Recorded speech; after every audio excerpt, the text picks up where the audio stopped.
Hi, hello student. Today I am going to tell you something about the chemical properties of acid and bases, which is one of the important topic of your chapter 2, that is acid, bases and salt here. Okay student, now why this topic is important in this case? Because in this we have to go through the properties, that is how the acid and bases react here. So before proceeding toward the brief properties of these acid and bases, I am just giving you some point about here. That is, we have first the reaction of acids with metals here. Now, acids when react with metals, they mostly gives hydrogen gas here. This is the hydrogen gas which will be evolved during when metal react with acid. No doubt, the main product which we get, that is salt here. It means when acid react with metal here, they first give you salt and there is a release of the gas take place. That gas is generally called as hydrogen gas है. So there are some example in which we can understand कि हमारे पास किस तरह से hydrogen gas release होगी और कौन सा साल्ट बनेगा. For example, if we take this metal, that is zinc, and treated it with the hydrochloric acid here. No doubt, zinc is a metal and we have a hydrochloric, this is acid. So when they react, we get a salt, that is zinc chloride here. So zinc chloride and plus H2 hydrogen gas है. So there the hydrogen gas cannot be you can say you cannot store it here in a ordinary you can say setup in the laboratory here. For that we have to show a we have to assemble a proper set in which हम क्या कह सकते हैं कि हम वहाँ पे देखेंगे कि हाइड्रोजन गैस निकल रही है कि नहीं निकल रही है. सेकेंड, हमारे पास हाइड्रोजन गैस है, sodium sulphate are found when sulphuric acid react with sodium metal. तो फर्स्ट हमने ले लिया जिंक मेटल एंड सेकेंड हमने क्या ले लिया, सोडियम मेटल. तो दोनों को हमने क्या किया, दो डिफरेंट एसिड के साथ जब रिएक्ट किया तो हमारे पास क्या बना, salt. First product is salt and another hydrogen gas which is evolve during this process here. Now, in this case, our main motto is that कि we have to analyze और conclude whether जो hydrogen gas है वो निकल रही है कि नहीं निकल रही है. उसके लिए हमें क्या करना पड़ेगा, we have to go with the test for the hydrogen gas है. तो हाइड्रोजन गैस टेस्ट के लिए हम गैस के टेस्ट के लिए हम क्या करेंगे, the gas evolved after reaction of acid with metal can be test by bringing a lightning candle near it here. So this is the setup here in which we can see how the hydrogen gas is released. This is the hydrogen gas bubbles which is evolved here. So how this case, when zinc granules be treated with dilute sulfuric acid in a test tube, this is a stand, this is a test tube and this is a delivery tube in which this gas can be considered here. इसमें हमारे पास क्या है, gas को हमने consider किया हुआ है. ठीक है, तो इस केस में हमारे पास क्या होगा कि जो हमारे पास गैस यहाँ से रिलीज हो रही है, तो from this delivery tube we have to see there is a formation of bubbles here. No, अब इस बबल के पास हमने क्या लाना है, एक बर्निंग कैंडल लानी. जैसे हम बर्निंग कैंडल इस गैस के पास लगाएंगे या बबल्स के पास लाएंगे तो जो आपके पास बर्निंग कैंडल है, it Burns with A pop sound here, and the burning with pop sound is a characteristic test for the hydrogen gas है. तो हाइड्रोजन जो गैस है, it is lighter than air here, so it easily come out of the water or you can say any solution here, and then we can analyze a test for this one here. Okay, now the reaction of acid with metal carbonates. Now the acid can react with metal carbonate also है. First हमने metal की बात की, अब हमारे पास क्या है, metal carbonate. और जब एसिड दोनों मिलते हैं तो हमारे पास क्या बनता है, फर्स्ट साल्ट, जो हमने पहले भी देखा था. Now here we have a gas that is carbon dioxide gas. तो अब आपके पास कौन सी गैस निकल रही है, that is carbon dioxide gas, plus we have the water here. So this is the example where hydrochloric acid gives carbon dioxide gas, sodium chloride along with water here when react with sodium carbonate है. तो sodium carbonate के साथ जब हमने HCl को react करते हैं तो ये आपके पास साल्ट बन गया सोडियम क्लोराइड, ये आपके पास बन गई carbon dioxide and this is we have the water here. So these are the reaction which we observe when metal carbonate react with water acid here, ठीक है। नो अब यहाँ पे हमारे पास क्या रिलीज हो रहा है, that is carbon dioxide. Again we have another reaction with sulfuric acid react with calcium carbonate, again calcium sulfate is salt, again carbon dioxide release. Another nitric acid react with sodium carbonate, again sodium carbonate, sodium nitrate will evolve along with water as well as the carbon dioxide. The product which we get as a sodium nitrate, this is a salt here, and carbon dioxide gas which is evolve in the atmosphere. तो आप कहोगे कि water तो हमारे पास separate हुआ नहीं, तो water यहाँ पे सेपरेट नहीं होगा, बिकॉज वाटर के अंदर ये जो साल्ट हैं ये क्या हो जाएंगे, डिजॉल्व हो जाएंगे। तो जो गैस निकलेगी वो आपके पास कौन सी होगी, that is of carbon dioxide here, ठीक है। Now next we find here कि next is reaction of metal with hydrogen carbonates which is also called as metal bicarbonates. Now further, when this metal carbonate as also the metal hydrogen carbonate जिसको हम bicarbonate भी बोलते हैं, जब वो acid के साथ रिएक्ट होगा, again salt and another product which we get, that is carbon dioxide here. तो मेटल कार्बोनेट और मेटल बाइकार्बोनेट के साथ अगर हम रिएक्ट करेंगे तो हमें दोनों में क्या मिलेगा, कार्बन डाइऑक्साइड मिलेगा और साथ में साल्ट। तो मेटल कार्बोनेट और कार्बोनेट के अंदर जब दोनों एसिड को हम किसी भी एसिड को रिएक्ट करेंगे तो हमारे पास साल्ट और कार्बन डाइऑक्साइड आपके पास रिलीज होगी। तो ये हमारे पास है, this is the reaction here where we have sodium bicarbonate, we take sulphuric acid, we get sodium chloride and we get carbon dioxide as well as water here, ठीक है। तो इस तरह की हमारे पास ये रिएक्शन आएगी जिसमें हमारे पास क्या बनेगा, that is sodium chloride, carbon dioxide as well as water here. Now in this case we have to test, जैसे हमने फर्स्ट रिएक्शन में हाइड्रोजन की टेस्ट किया कि क्या वो हाइड्रोजन गैस रिलीज हो रही है कि नहीं हो रही है, उसी तरह से हमने यहाँ पे क्या करना है, हमने टेस्ट करना है किसका, evolution of carbon dioxide. These two test, that is test for hydrogen and test for carbon dioxide, this is very important in this case here. Why? Because product तो हमारे पास बन रहा है लेकिन जो गैस वहाँ से निकल रही है उसको हम कैसे एनालाइज करेंगे। So this is characteristics test for the carbon dioxide gas है। तो gas evolve because of the reaction किसका, एसिड का मेटल कार्बोनेट के साथ और मेटल बाइकार्बोनेट के साथ। अब इसमें क्या होता है कि जैसे हमारे पास कार्बन डाइऑक्साइड गैस वहाँ से निकलती है, अगर हम उस कार्बन डाइऑक्साइड गैस को कैल्शियम हाइड्रोक्साइड के साथ रिएक्ट करें जिसको हम क्या कहते हैं, लाइम वाटर, इसको हम और क्या कहते हैं, we call them as a lime water है।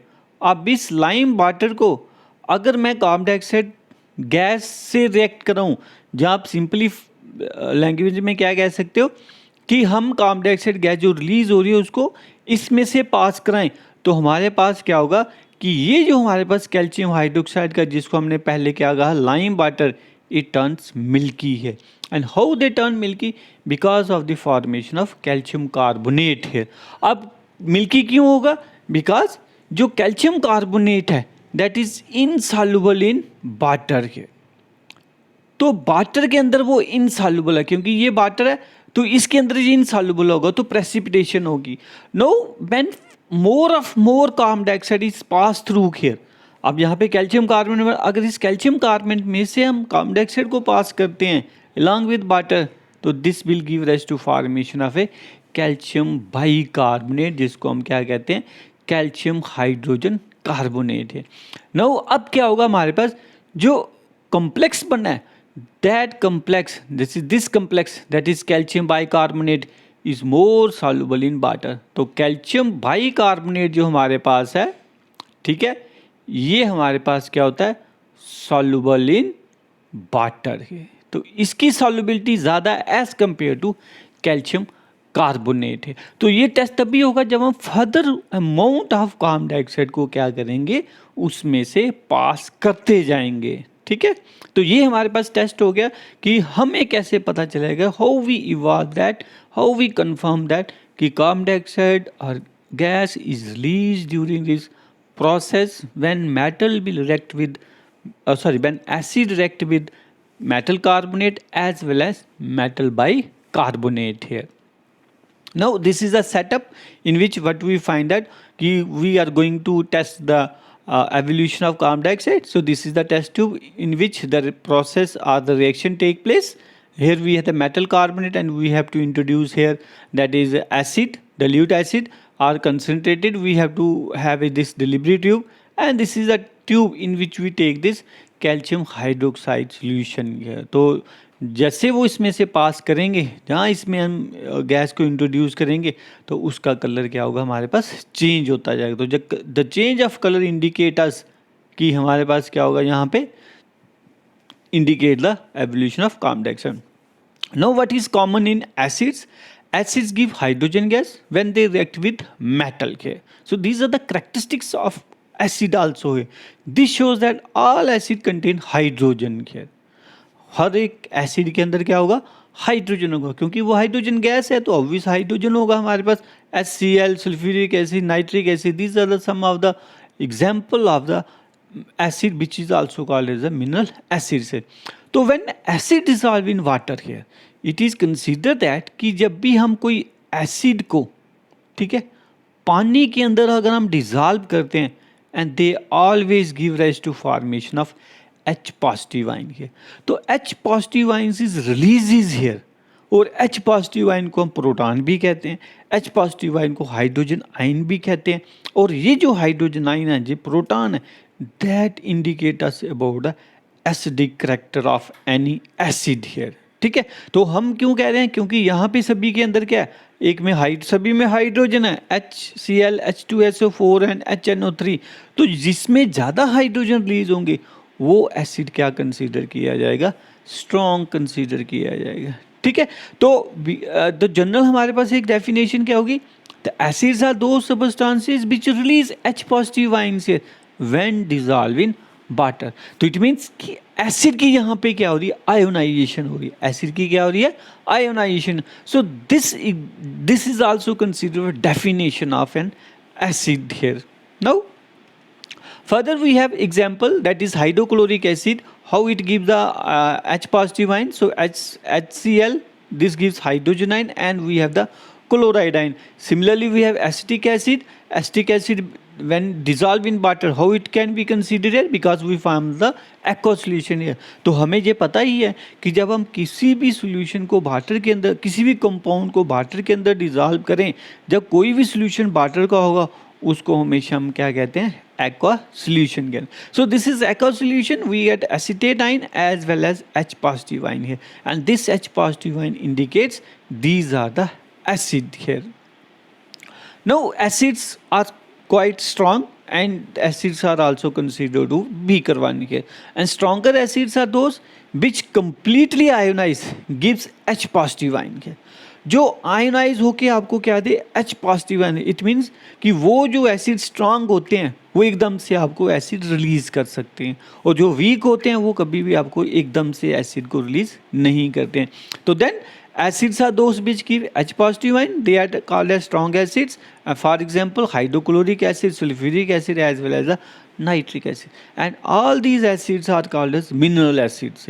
इन सभी को हम क्या कहते हैं, मिनरल एसिड्स कहते हैं, और mineral acids are called as stronger acids है. नो अगर स्ट्रॉन्गर है तो ऑब्वियस हमारे पास वीक भी होगा. No we have weak acids. So what are the characteristics of weak acid? Weak acid also produce acid positive ion here, but उनकी जो आयोनाइजेशन है, डिसोसिएशन है, वो हमारे पास क्या होगी, इनकम्प्लीट होगी. तो हम किस तरह से कंप्लीट और इनकम्प्लीट आयोनाइजेशन कहते हैं. कंप्लीट के केस में अगर मैं HCl की बात करूं तो HCl में क्या होगा हमारे पास कि this is acid, that is HCl, when it get ionise in the water, ठीक है, तो हमारे पास क्या मिलेगा, H पॉजिटिव आयन. तो जब हम इसकी रिएक्शन लिखेंगे तो हम उसको एक सिंगल एरो से रिप्रेजेंट करेंगे. तो अगर मैं यहाँ पे फिर से लिख दूँ इस रिएक्शन को HCl एक्वा, तो हमारे पास क्या बनेगा, H पॉजिटिव आयन. तो मैं इसको एक ही एरो के साथ इसको शो करूँगा. ये जो रिएक्शन है ये हमें बताएगी कि सिंगल स्टेप के अंदर ये जो रिएक्शन है हमारे पास इट इज कम्प्लीटली आयोनाइज है, but when we represent in a single arrow, and these reactions are called as irreversible. क्या होंगी हमारे पास, irreversible, जो वापस ना आए. ठीक है, अब हम बात करते हैं वीक एसिड की और वीक एसिड को हम कैसे रिएक्शन में शो करते हैं कि जैसे ही हमारे पास एसिटिक एसिड है CH3COOH, तो एक्वा कंडीशन है, तो हम इसको वीक को रिप्रेजेंट करने के लिए क्या बताते हैं, हम इसको डबल एरो से रिप्रेजेंट करते हैं, एक एरो आगे दूसरा एरो पीछे, तो इसको हम क्या कहेंगे, वो तो इरिवर्सिबल थी, ये होगी हमारे पास रिवर्सिबल है। तो इस केस में जो H पॉजिटिव आयन बनेगा तो है क्योंकि ये एसिड है, लेकिन ये जो एरो की वजह से हम इसको क्या शो करेंगे कि these are the weak acid है, these are the weak acid, और इसकी जो आयोनाइजेशन है वो इनकम्प्लीट आयोनाइजेशन है। ठीक है, तो यहाँ से हमें पता चलता है कि स्ट्रॉन्गर एसिड और weak acid, but they produce H positive ion, but their ionisation is partial here. Now next we have bases. So bases also gives a certain characteristics here. Bases are bitter in taste, happy soap touch, turn red litmus paper blue and give hydroxide ion here in aqueous solution. Acid तो H positive देता है, लेकिन base क्या देंगे आपके पास, OH negative है। Example we have sodium hydroxide which is also called as caustic soda, formula is NaOH, calcium hydroxide, potassium hydroxide, this is called as caustic potash here, and we get these are called as acid. So properties of acids also have a bitter taste, soapy in touch, convert red litmus paper to blue, conduct electricity in solution and release OH negative ion in the aqueous solution here। कि अगर हम sodium hydroxide का कोई aqueous solution बनाते हैं तो वो हमारे पास क्या देता है, OH positive ion, as we see in case of acid. Acid में क्या था हमारे पास, H पॉजिटिव आयन है। तो two types of basis, again we have water soluble and water insoluble. Water soluble are those which are known as alkali, and जो हमारे पास water insolubles होंगे, they are generally considered to be the they are also considered to be a strong bases here because they have the hydroxides like sodium hydroxide, magnesium hydroxide, calcium hydroxide and so on here. तो होंगे किसके ये, alkali, and alkali is considered to be a strong acid here, acid strong bases here.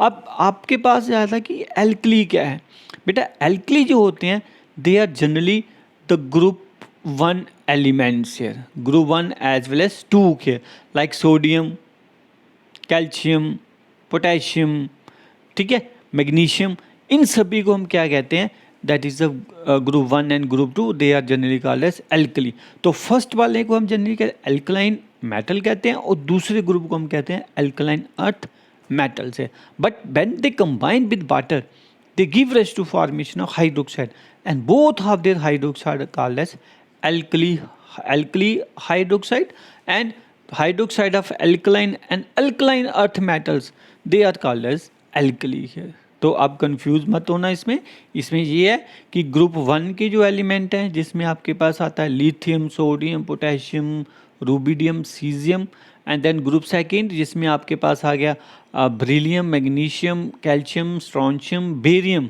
ठीक है, आप अपनी book में देखेंगे ग्रुप 1 और ग्रुप 2 के अंदर, तो वहाँ पे आपको पता चलेगा इन दोनों को हम क्या कहते हैं, ग्रुप 1 को कहते हैं एल्कली और ग्रुप 2 को हम क्या कहते हैं, एल्कलाइन अर्थ मेटल खेयर। ठीक है, तो इनके जितने भी हाइड्रोक्साइड्स होंगे उनको हम क्या कहते हैं, alkali, and they are considered to be strong bases by because they easily release OH negative ions here।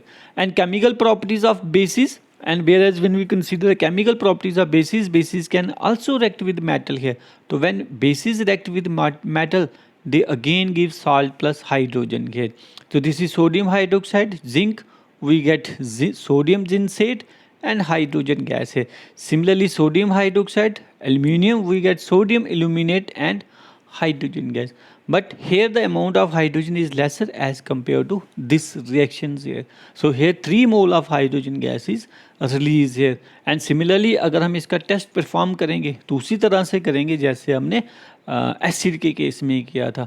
Now similarly we have the reaction of bases with oxides of non metals।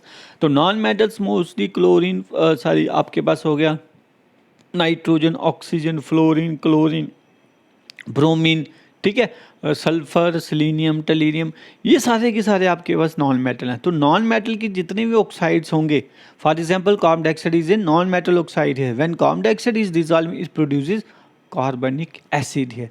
तो carbon dioxide को water में जैसे CO2 plus H2O, इसको हम dissolve करेंगे तो क्या बनेगा, कार्बनिक एसिड H2CO3 है। ठीक है, तो यहाँ पे हम क्या कहेंगे, base plus metal oxide give salt plus water है।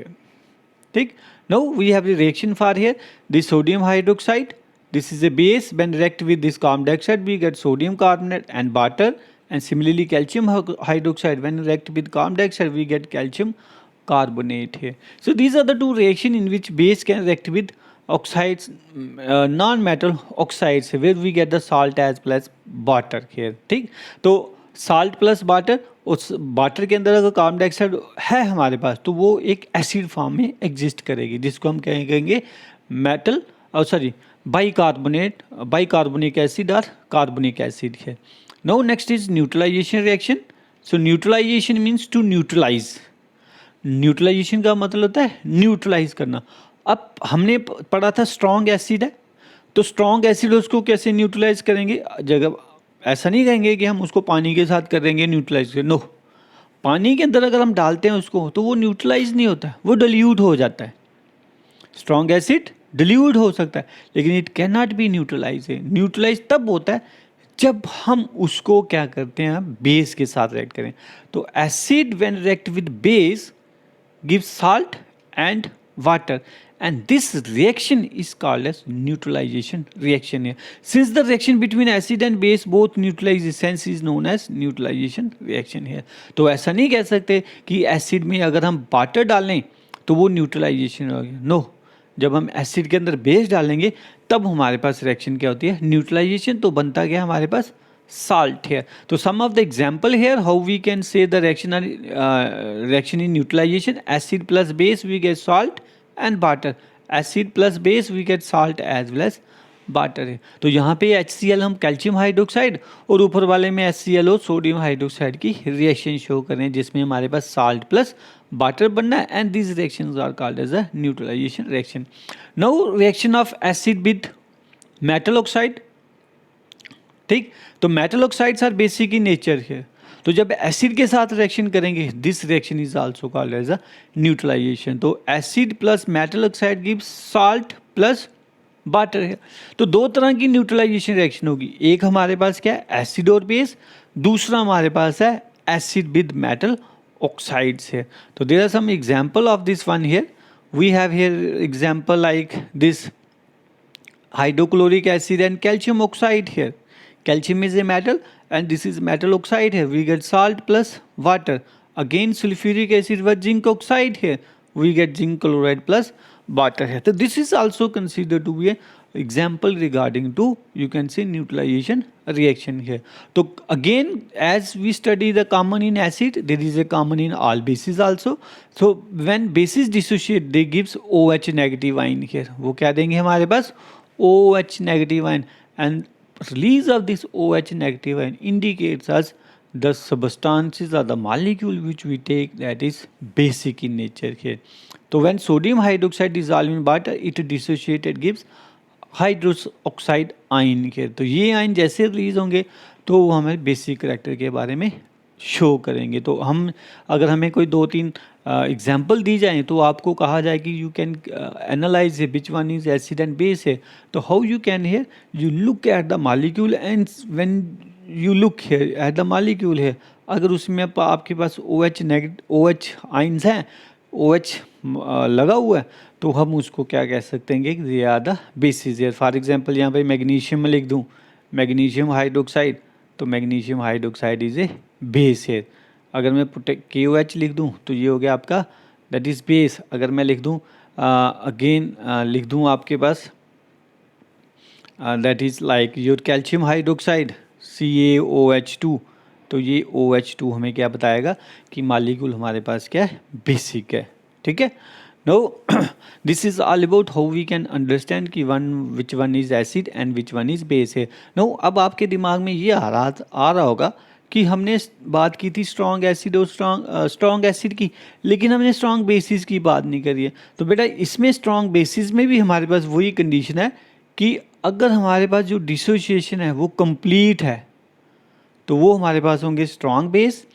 अगर हमारे पास जो डिसोसिएशन है वो इनकम्प्लीट है, रिवर्स है, तो वो हमारे पास क्या होंगे, वीक बेस है। तो स्ट्रॉन्ग बेसिस में जो आयोनाइजेशन है वो कंप्लीट होगी, वीक बेसिस में जो आयोनाइजेशन है वो पार्शियल होगी। बात वही रहेगी जैसे एसिड के अंदर है, लेकिन यहाँ पे OH नेगेटिव आयन है, वहाँ पे H पॉजिटिव आयन है। Both other reactions are same है। तो स्ट्रॉन्ग के केस में reactions in irreversible, it can not be revert back, but in case of weak here the reactions are the reversible one here. Okay, I hope you understand this topic very well, and if you have certain query in your mind, you please keep it on your notebook, and then you can send me, or you can say ask me anytime at my you can say personal WhatsApp number here. Okay beta, thanks a lot. I hope you understand it well. So during these days you should stay at home, stay safe and happy learning. Okay, bye bye, take care.